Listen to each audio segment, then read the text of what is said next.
Hey folks, this is Lucid and welcome back. I got another turn for you here, and yeah, it's an interesting one. So first off, we got 40 fire gems and a magic and a skull of fire from Pythium. And what that means is it means Off My Porch has he's got some work to do.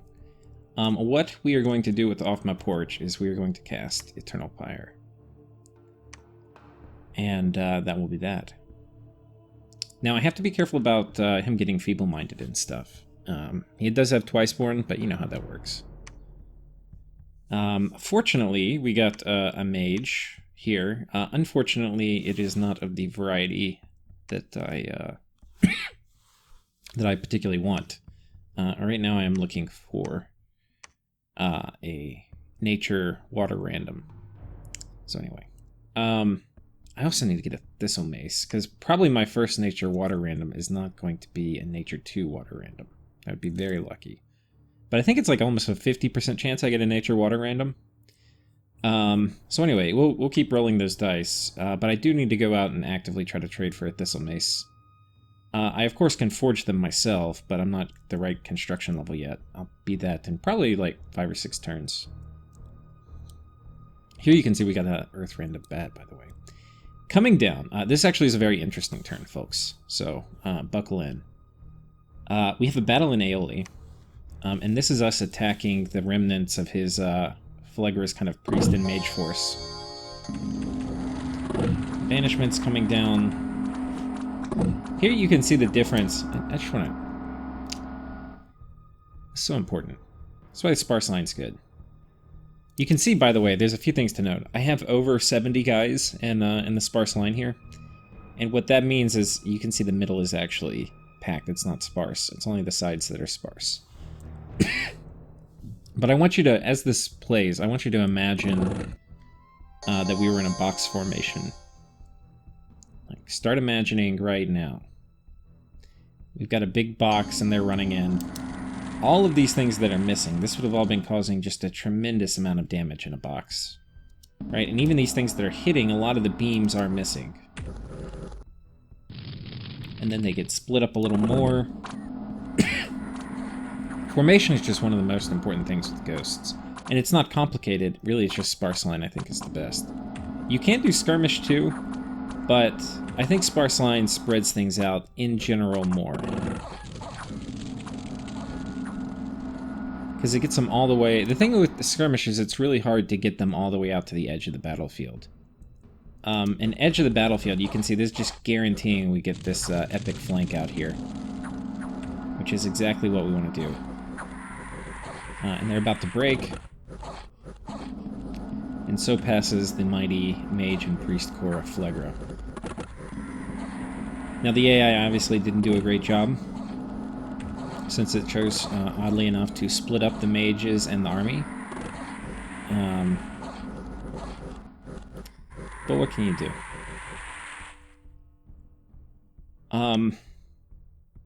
Next we have a battle in Behemoth's Rest. I think this is his god. Yeah, just 1 PD. Apparently his god always wins versus 1 PD. It's a little annoying, because technically the 1 PD could win. Coming down, I sent Ettimu in. And originally this was supposed to only be 50 birds, and what I thought Calum would do, and you probably remember me saying this in the last episode, I thought this would just be me knocking off like 1 bird.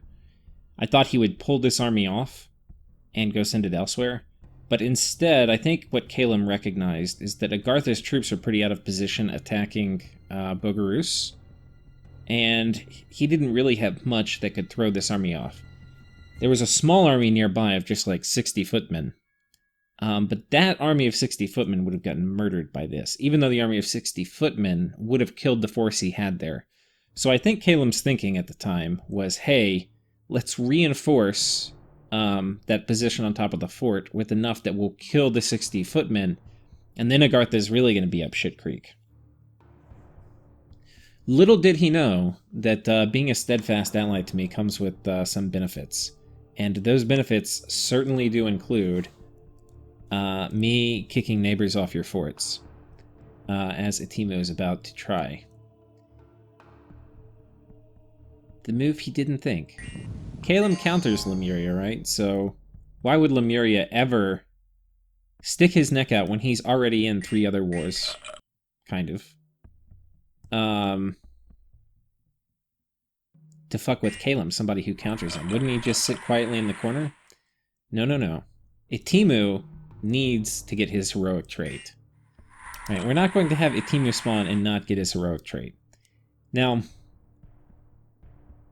repelled, repelled, repelled, repelled, repelled, repelled. Everybody's getting repelled. Everybody and their mother is getting repelled. Which, what does that mean? It means we broke all the lance charges. The lance charges are the dangerous part of this attack. Not only when they first charge in, are they not going to have fear reducing their morale to make all more effective, but, and we've already done the attack buff, so he's just phenomenal. Look at his attack, guys. It's 27. That's ridiculous. He hardly has any attack gear on. It's just a pike, which is +3, a pearl, which is +4, and then it's Unholy Power and his Blessing. So yeah, it's nuts. Tries to attack me again. Repelled. Repelled. This one hit, but for 0 damage. Yeah. So, completely 100% immune to these Ice Lance dudes. And we also, I believe, have Skeletal Body. So if they ever do get a hit in, it's going to be cut in half.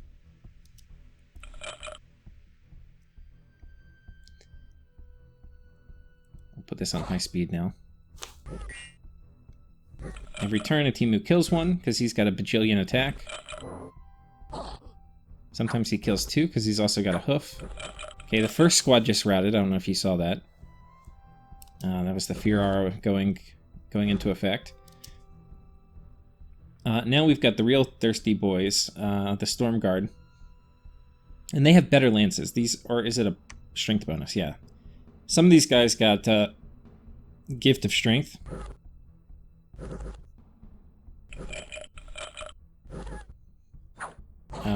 So yeah.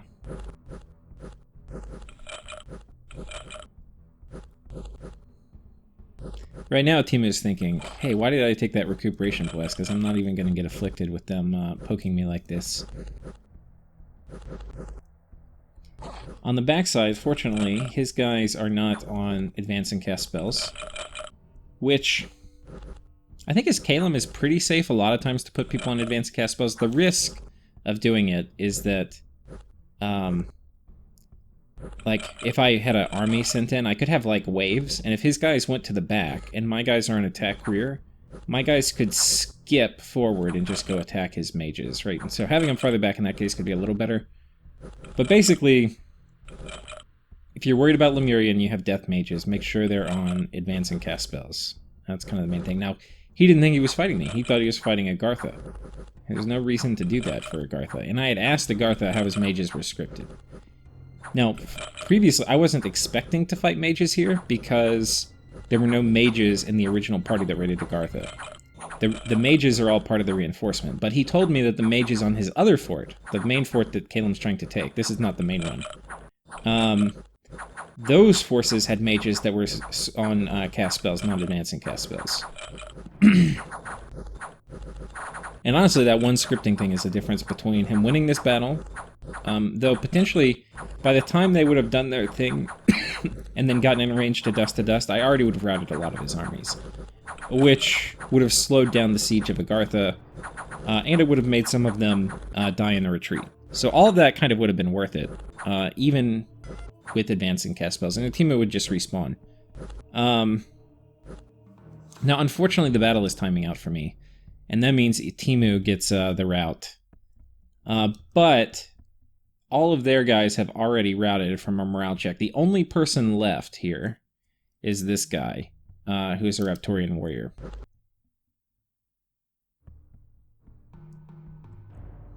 So anyway, technically Kalem wins, which actually is fine with me, because it means Ettimu retreats. And here's the battle report.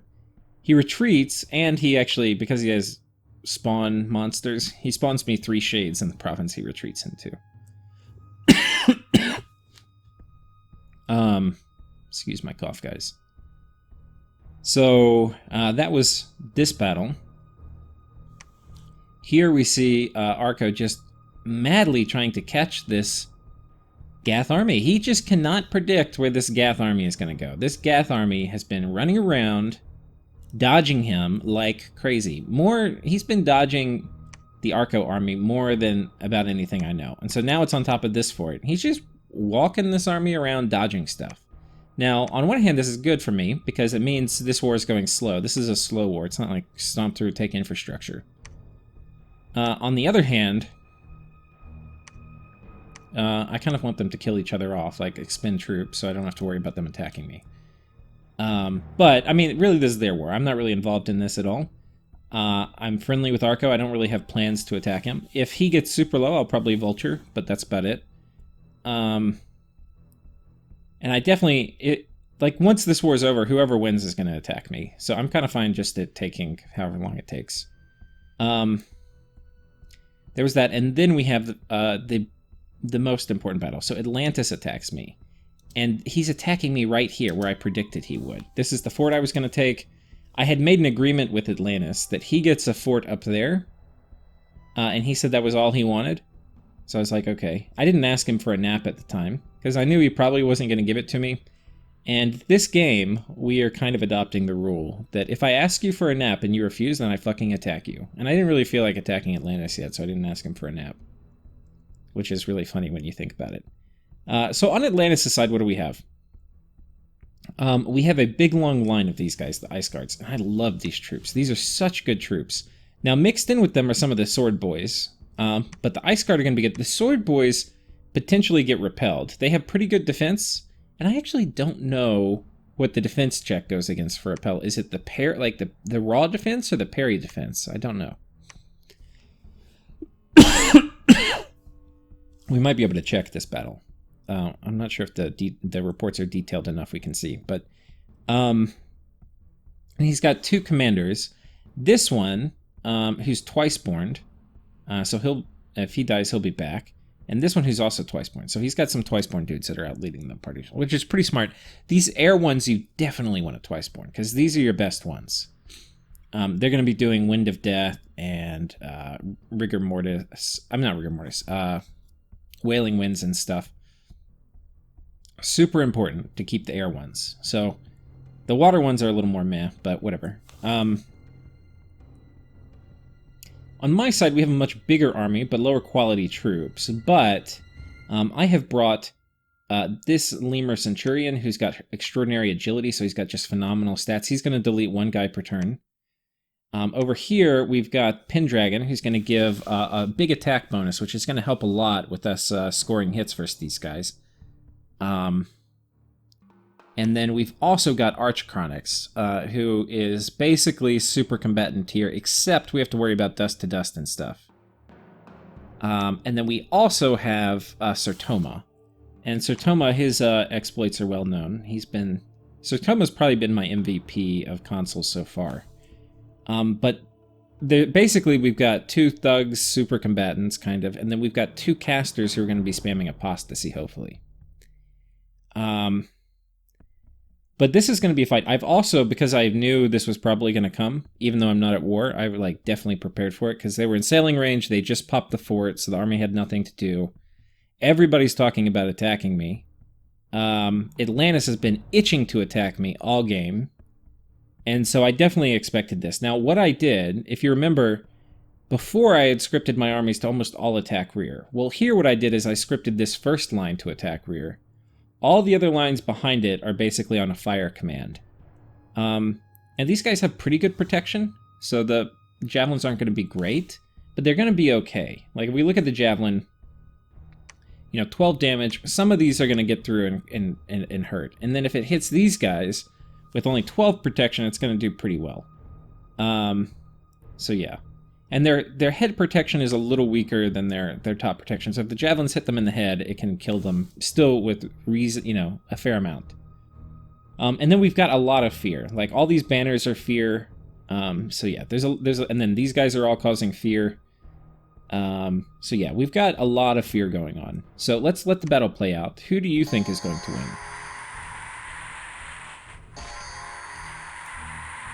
Okay, we've got dust to dust spam coming out, which is like, beware.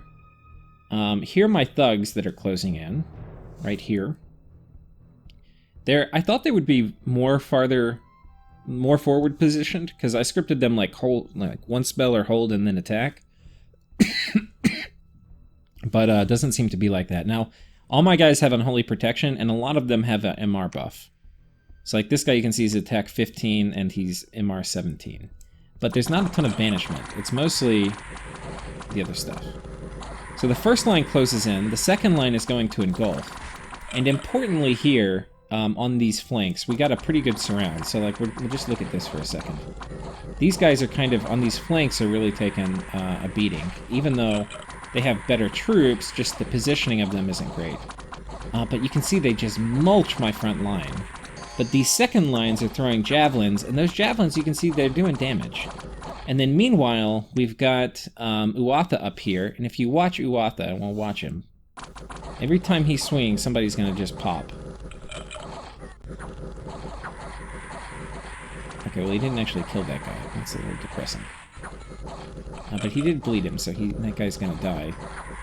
Kill somebody there, and then he's spreading Fear Aura. Over here, this line is kind of... My front line has now collapsed, and they're falling back. But his Ice Guard have collapsed, too, because they've been exposed to a lot of Fear Aura, and they've had a pretty big amount of attrition so far. Like, a lot of them have died. Meanwhile, we're spamming Apostasy. Occasionally, you'll see one of these guys flip sides. The people we're trying to hit with Apostasy are... Is it these guys? Oh, these guys. The Arsa... However you say it. Have we gotten any of them yet? Doesn't look like it. There's no anti-magic up on these guys either. And anti-magic is one of the big buffs against Lemuria. Not only is it going to protect you against Apostasy, but it's going to protect you against... It's going to significantly reduce the damage output of ghosts. So, it's definitely something they can do, but definitely something they didn't do.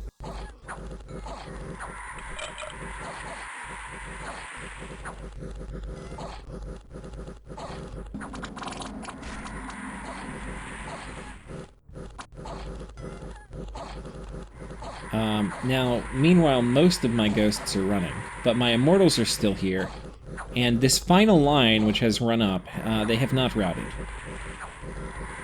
In fact, they are holding quite strong, and basically they're just fighting a bunch of undead which don't do any damage, and these guys which don't have magic weapons. And meanwhile, we've got, like, this guy in here who just wrecks the shit out of people. Now, he occasionally gets hit by, like, a dust-to-dust or something, but one dust-to-dust won't kill him, and he'll regen up pretty quick.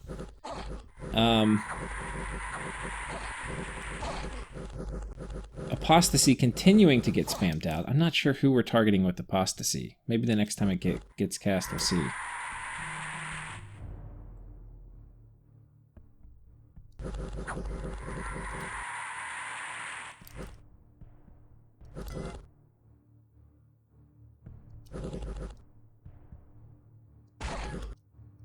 Oh well.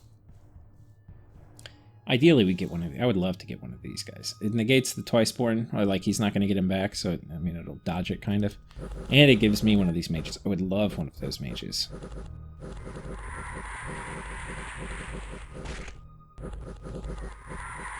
The ghosts are going to surround this guy, and unfortunately he doesn't have that much protection, so he's probably going to fall to these ghosts rather than do what I need him to do, which is switch sides. But right now it's not looking very good for these guys. So yeah, he dies. I think the guy who did the killing blow was Archchronix coming in. And now all their commanders are gone. You can see we've got one of their sacreds here. But we really didn't recruit that many people for all the apostasy spamming we did.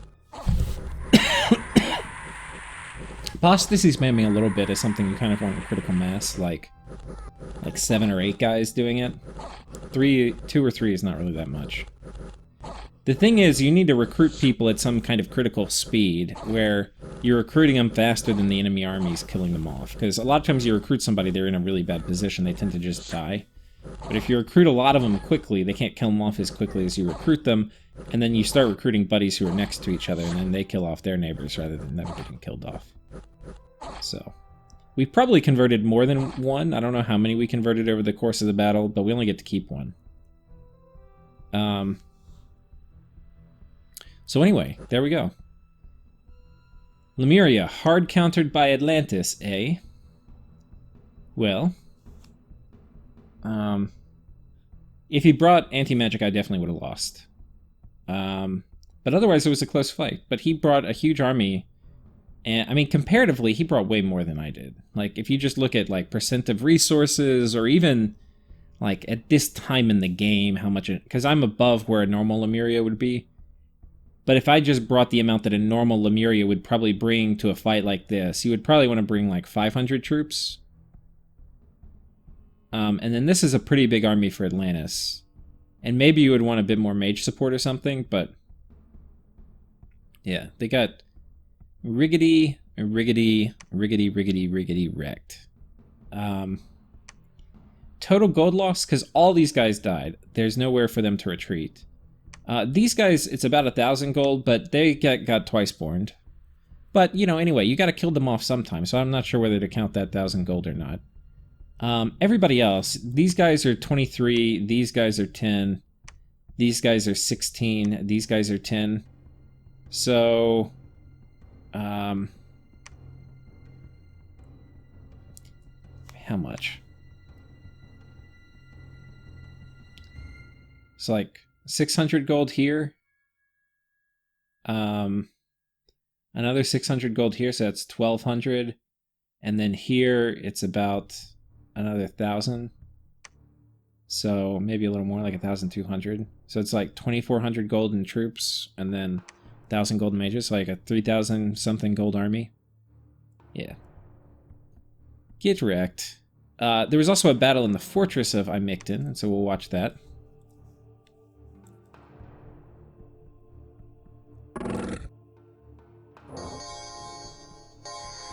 The other thing that won that battle for me was fear, right? And that's an extremely important part of Lemuria, is fear. Because, like, I wasn't going to kill those Ice Guard, I just spooked them away. So here's the battle. This is the remnants of that army we just watched. Trying to watch this one next. So the once proud army of Lemuria is rather beleaguered at the moment. And so we take this, and then we run back here, and here's a few guys inside. We will handle them reasonably quickly.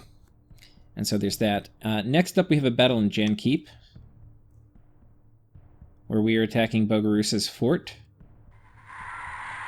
And we are successful here.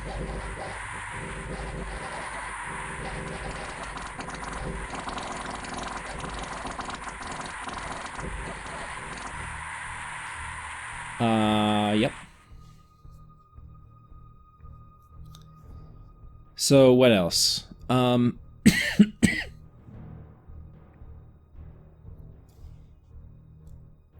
Yeah, that was basically it. There's an unexpected event in Philothrus. This is the province that had... this province had the storyline event for the ancient ruins. And there's like a chance every turn if you have a mage there that you'll trigger basically an assassination and you get some stuff. So I went and did it. I've been having a mage sit there, and here's the event. We get a scorpion that attacks us. We make a skeleton. And we've got improved AI on. So assassination scripting. Very on point. It's kind of what a death mage would do anyway, but I don't know. I felt it was pretty solid. I was very happy. So yeah, we got some money, we got some good gear. Halberd of Might is pretty legit. It definitely will make its way onto a console at some point. In Phlegra, we got our lab destroyed, which sucks, because we definitely would build a lab there at some point. Once our dominion spreads there. Here we got some gold and lost some unrest, that was nice. Here we got, there are rumors of a hidden site of mystical power. One second, let's figure out what that is. Okay, so I went and looked it up. This event doesn't appear to actually mean anything. There's other events that have similar titles, like that talk about sites of hidden power, and there could either be an error or a fire site. So let's go check out AO real quick, see if we've site searched it. We haven't, so But somebody site searched it for fire. We need to try to site search it for air. I think it's air 2, fire 1. So anyway, I'll try to remember that. Also, we need there's a well of pestilence here we need to find. In Garleon, evil forces are at work. A powerful priest should be sent to lay them to rest, or perhaps a necromancer could use this this flux of unholy power to my advantage. Okay, this looks like a story event too. Let's check this one out. Okay, so I've gone and pulled up the mod inspector, and rather than tell you about it, we're going to look at it together. So it's hard to tell which one it is, because both of these have identical texts. But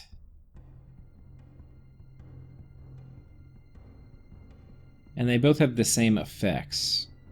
So I don't think we're going to be able to distinguish which one it is. One of these, it could mean a graveyard of the damned is present. Which, let's go back and check this out. Garleon. Okay. So we need to site search this, because there could be a graveyard of the damned. Let's look at the linked events. So this one, basically we get attacked by, so 15% chance every turn we get attacked by undead. A 13% chance we get attacked by undead. If we have a Death Mage level 2, we can get a bunch of troops. And that's reasonably common. That's a 50% chance. Then here, we have a Death Mage level 2. We can get a bunch of troops. And then here, if there's a priest, they can basically kill the event. It has to be Holy 3. A 70% chance.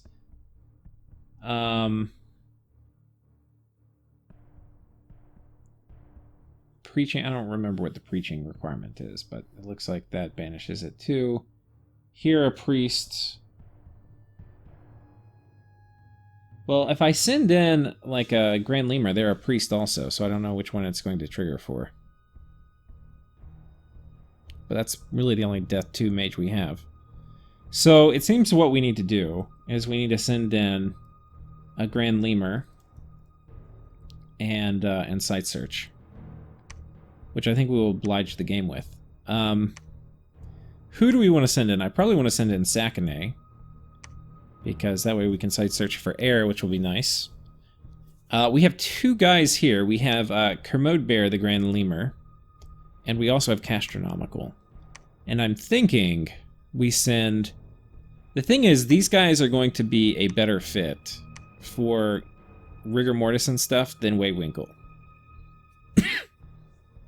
And the reasoning is that Waywinkle has to do Power of the Spheres, which we'll have next turn, but he can't even really do Rigor Mortis yet. He was just pretending he could.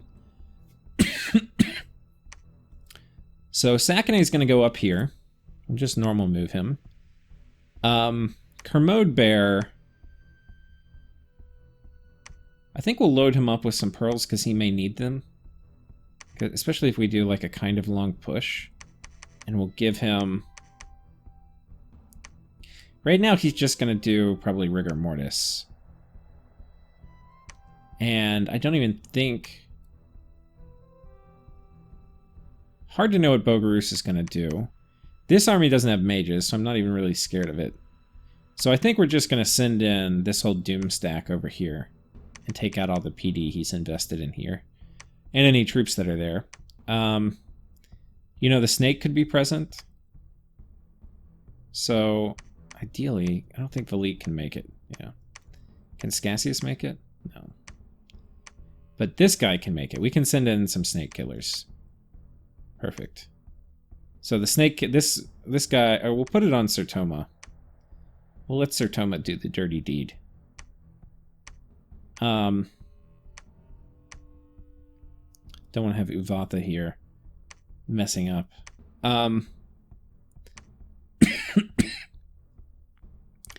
Pendragon's coming in also, and then we'll probably just send everybody. And that'll make him really scared, and then we're probably going to send these guys to go fuck with Atlantis. I don't really think I want to finish off Bogarus. It's polite to, but too many people are fighting me. I can't afford to sacrifice an army, which is what I will win, I think, but it's going to be way too expensive. And Bogarus has basically made themselves marginal. They've allowed themselves to mostly be conquered by Atlantis, and yeah. We had a fair amount of money this turn. He did cut off my income from these provinces, so I'd lost a fair amount from what I would normally have. But you know, what you gonna do? Do I have... Who has my Shield of... You know what, maybe what we do, because there could potentially be a lot of crossbows. I'm gonna give the Shield of Valor to Sertoma.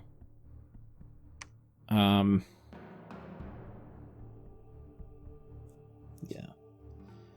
Then we'll send in the Horde. Get +1 E, which will be nice. So yeah, we'll go ahead and do this. Let's grab everybody. I don't really need everybody.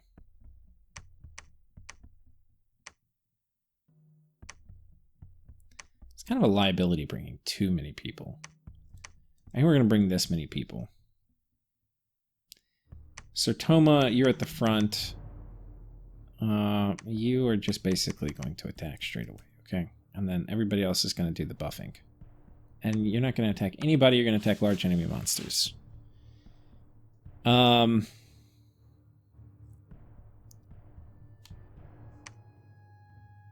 don't think I'm going to drop Rigor Mortis. But we'll have that on hand. And I probably should put some of these on scouts rather than being lazy and loading them up on this guy. Okay, we'll put some on scouts or something, but well,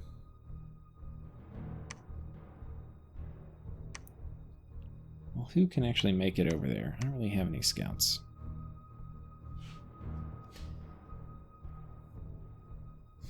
Not sure. What I'm probably going to do is pause the turn and play it out. I'm not going to, like, make you sit here and watch me, what should I do? And then we'll come back and I'll show you what I did.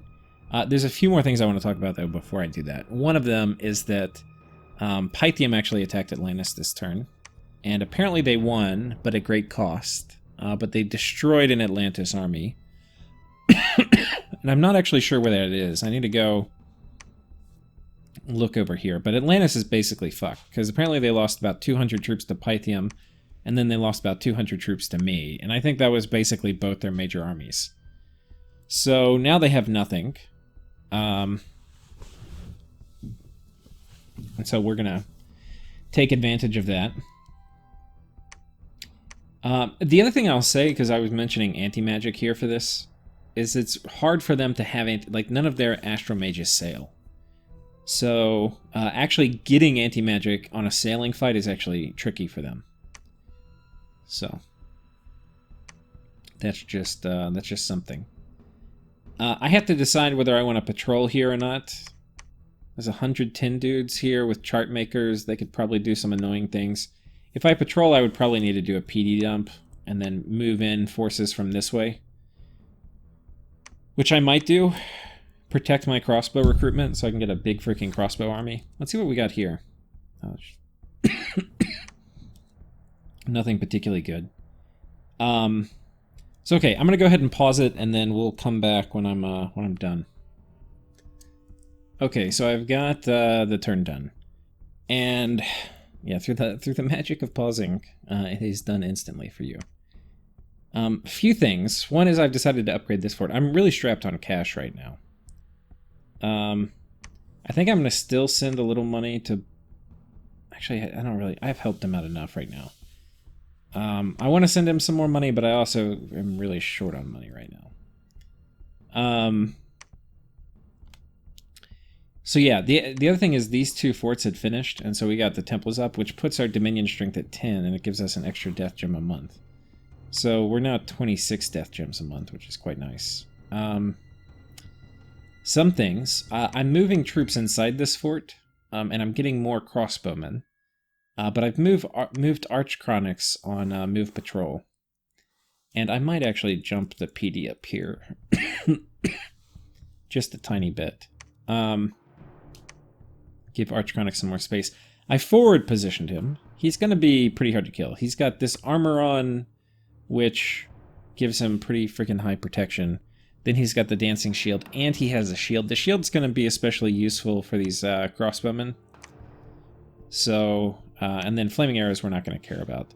So anyway, we're going to go ahead and move him on top. He's got a Dusk Dagger too, if Big Bill wannabe, aka my only hope, the Thrice Horned Boar. If he moves on top with this army, he might be like, well, I'm going to take it with that. Arch Chronics will kill everybody. So anyway, that's what we're doing there. I want to attack Atlantis, but there's a few things. One, I'm going to clear this PD out. I'm going to scare the shit out of Bogarus by moving this big army in. All Bogarus's mages are here. You can see the Astropelagist and Alchemists are all here. But he has a small army core here. So I'm not really worried about him reinforcing. So anyway, this is the squad that's coming in. We've got a lot of consuls, I think 4 and 1 Grand Lemur. The Grand Lemur has gems, but we're not gonna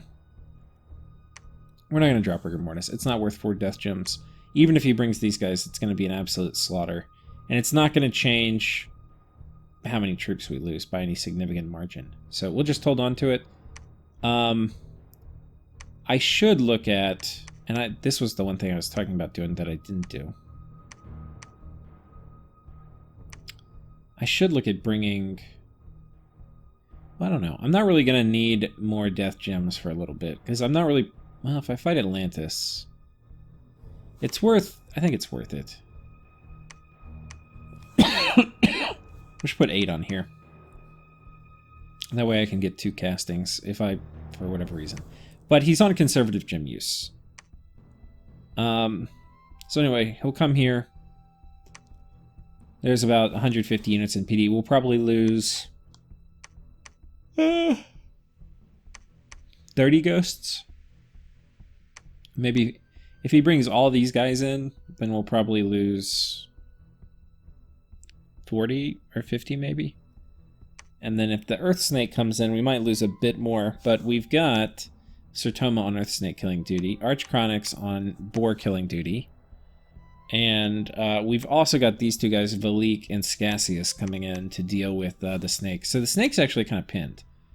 The snake actually has no safe moves. This would actually be the safest move, and just the crossbowmen will be able to kill the snake actually. So, yeah, pretty sure this is going to be a good turn. Some of the troops, but not many, are going to be coming over this way. So we lost we lost a lot of dudes over here. We're not really in a position to attack Atlantis. What I think Atlantis will either do is maybe attack here. I think he's got a fort coming up here, so he's probably going to try to defend it, but he could be like, well, I'm going to take this water from you, in which case we're going to have a fair amount of dudes positioned here. And he may be like, oh, I'm going to do water elementals underwater with Forgiving Fathers. Thing is, we'll do pretty okay against water elementals. Water elementals don't have armor, so the fact that we don't hit very hard is not going to be a huge deal.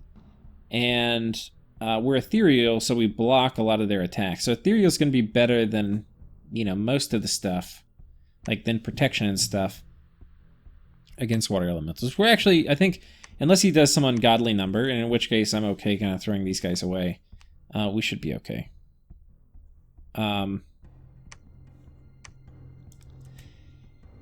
So that's basically it for this. Yeah, here we're attacking here. And down here, let's talk about Kalem troop movements. We're sending Ettimu on top of this fort. There's probably going to be a big battle with Agartha here. Agartha's got a fair amount of troops positioned outside. He's got some mages inside. He's planning on having a big battle outside of the fort. Kalem is probably going to reinforce with a lot of dudes. I don't know who's going to win, but I'm going to contribute by hopefully blocking the retreat route. I probably should tell Agartha I'm going to attack 155, so we don't bump. But yeah, we're going to attack with the Ettimu, which is something he may not expect. And then these guys are all going to move here. We've got some guys from here that can actually make it. We're going to do a pretty big commitment over here. These guys are going to be on fire. Everybody's basically going to be on fire. And yeah, that should probably work okay. We're in a skirmish formation in the middle and a double line here on the edges. And the idea of this is that if they hit the flanks or if they hit the front, which are I think the most likely places for them to hit, these will be kind of durable. If they hit in the middle or in between or however any of that works, they're going to get surrounded because I'm going to probably outnumber them. So then even though they have the superior troop advantage, I'll have the positional advantage. So I don't know. It may be better just to do all skirmish now that I think about it. Like this. That may be better, actually.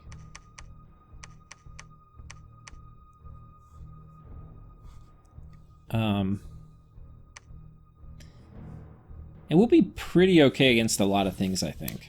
Like, thugs don't really want to deal with that many javelins, and Calem's not a really great nation for thugs. Air elementals will be fine against because we have magic weapons. And we're good against trample. We'll be okay. This is pretty safe. And then we've got Bobo to... well, actually, we should probably put these guys on Bobo, right? Because... you know, why not? And then, actually, these idiots can kind of move back and go pick up more troops.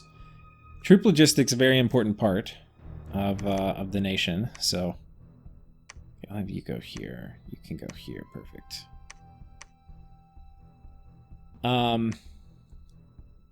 So the fewer people we use, the better.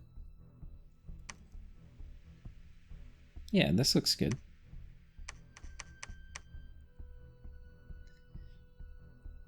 Or maybe we do hold and fire. This way, if they're on hold and attack, it's not going to leave my commanders exposed. Feeling pretty okay about that. And this mostly is just, we don't, I mean, this is a nice income province, so we're happy to raid it. But this is mostly just to scare Calem and let Agartha get his feet under him, because Agartha was pretty out of position when Calem attacked. But I guarantee this is going to get Calem's attention, having like 250, 300 ghosts show up just randomly somewhere. Anyway, and I have no qualms about attacking Calem. I mean, he's been talking... So we also had people started kind of piping up in the game thread. I know they've been talking privately about how they need to deal with me, but in the game thread itself, people were like, guys, we have to deal with Lucid and this, that, and the other. And anyway, Calem's just... So Calem, I thought, was going to outright attack me just through Pythium. And when he attacked Agartha, it was kind of against what he had been telling Pythium. He had been telling Pythium, like, hey, you need to attack Lemuria or I'm going to attack you. And I told him that, first of all, Calem was full of shit. Well, Calem was full of shit. Calem was not going to attack Lemuria. He's going to try to conquer Agartha first and then attack me. But he didn't really make any secret of it. So why would I let him conquer Agartha when Agartha's been, like, the best ally? So, yeah, we're not going to let that happen. If we can help it. Like, letting a good ally die so that somebody can move in and then try to attack me? No, thank you. No, thank you, sir. Ideally for me, and Agartha's been such a good ally, I'm actually happy if they get big. Ideally for me, Agartha just straight up conquers Calem. Like, wins 1 or 2 major battles, goes on the offensive, takes all Calem's shit. And then maybe that would even take some heat off me. I'd like it if there were another big player or two, especially a big friendly player, that would just take some heat off me. Because right now I'm so big, everybody wants to kill me. And I don't even have that. I only have 2 capitals. But it's just I've done a good job. I have a lot of land for only having 2 capitals, is what it really is. Like, my total province count, 1, 2, 3, 4, 5, 6, 7, 8, 9, 10. I think this whole page is like 32 or something. I should probably remember. But if it is, and then we've got like another 10... or 5, 10, 15. We're probably right at around 40, 50 50 provinces.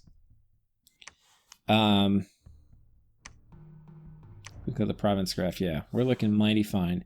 This is not what it normally looks like when you've been at war. So far, I've been at war with.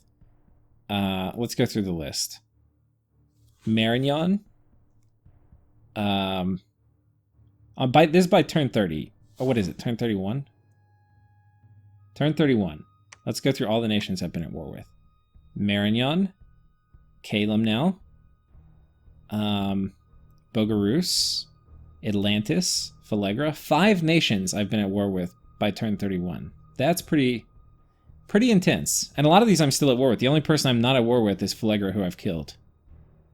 So, but the thing is, like, especially, it's happened with each of these. Like, I had such a decisive win. Like, I had this decisive win early on against Bogarus. Like, he had this big army valiantly charging in and got literally everybody killed.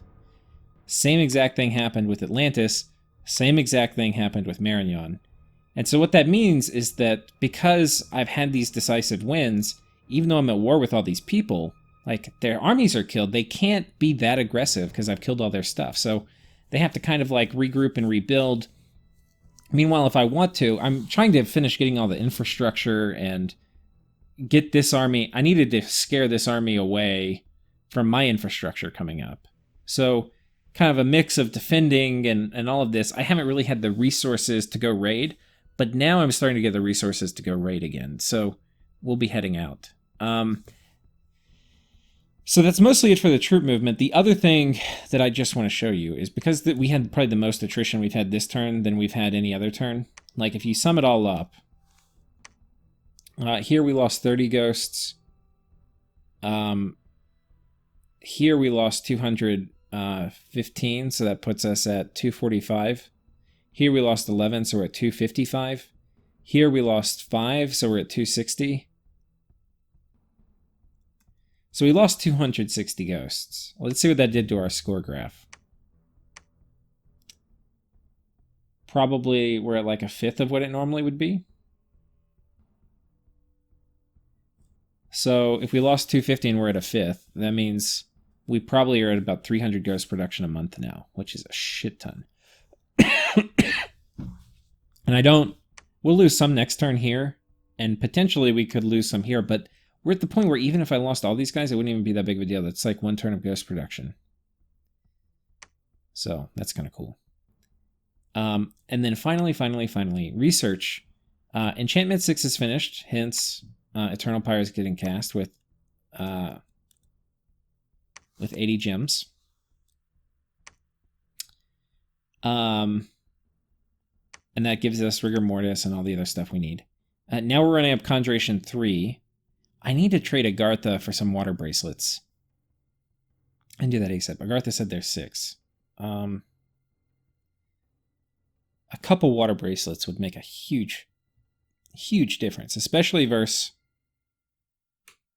well, a lot of my neighbors have cold resistance. But it'll be good against Marignon. Plus it'll just be good to have. And I've got some water gems lying around. But now we're running up Conjuration to get Power of the Spheres, which is going to help with getting Grip of Winter off. And it'll allow all my Grand Lemurs to cast Rigor Mortis. It'll also, I think, allow my Air Grand Lemurs to do Aerofend. Yeah. So anyway, Conjuration 3 pretty important. Then we're running up Alteration.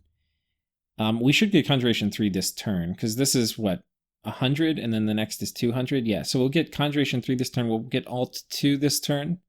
And we'll be probably pretty close on the way to Alt 3. So we're going to get all the way down close to here this turn. So yeah, anyway, things are going well. Research, too, is ticked up to 519. It is just going crazy. I think we were at like 460 last turn. So that's almost 50 points up this turn. Because this was the turn we had this person spawn. These 2 labs are on our slow to recruit, and they're synced up. So every 2 turns I get... well, about 30 research points out of these guys. And then this is of course cranking out bats every turn, and then this one is soon going to be making a horticulturalist every turn, and then here we're going to be making, next turn, because I'm building a lab, we're going to be making an adept of Pyphlegron, however you say that. So that will be nice. And then with Eternal Pyre going up, I'm going to start buying lanterns off whoever will sell them to me. Ideally, these guys, because they're going to be less inclined to whatchamacallit, to steal Eternal Pyre. But if not, I'll buy them from Magartha. And yeah, I think that's it, guys. Very good turn for us. Very good turn. Atlantis has been neutered. Phalegra has been crushed, so my Dominion's going to start spreading out here, which I don't want to do because I want to keep the income, but it's getting to the point the pressure on me is getting so much that I need to go ahead and kind of start despoiling these lands and getting ghost production up over here. So on one hand, we don't want to. On the other hand, it's about time. So we'll be doing it. Here, hopefully we keep this for a long-ass time without Ghost Dominion. Because that way I can get a shit ton of crossbowmen. I would love to have a 200 crossbow stack. Like, I put up Arrowfend Flaming Arrows on a 200 crossbow stack. Like, that is not something you expect to deal with as Lemuria. I have that, I can just march my ass over here to Marignan and conquer them. And then who will team up against me? Who will you bring? And that'll be awesome against Atlantis, too. Like, Atlantis does not want to fight 200 flaming crossbows. Though the real way I hit up Atlantis is with Foul Vapors, so I'm going to have to get a Foul Vapors caster over there. Okay, so those are the 2 homework assignments for me. I need to trade for a Thistle Mace, and I need to trade for Lanterns, and I need to trade, so 3, and I need to trade for Water Bracelets. So until then, guys, I will see you next time. Thank you for watching. Peace.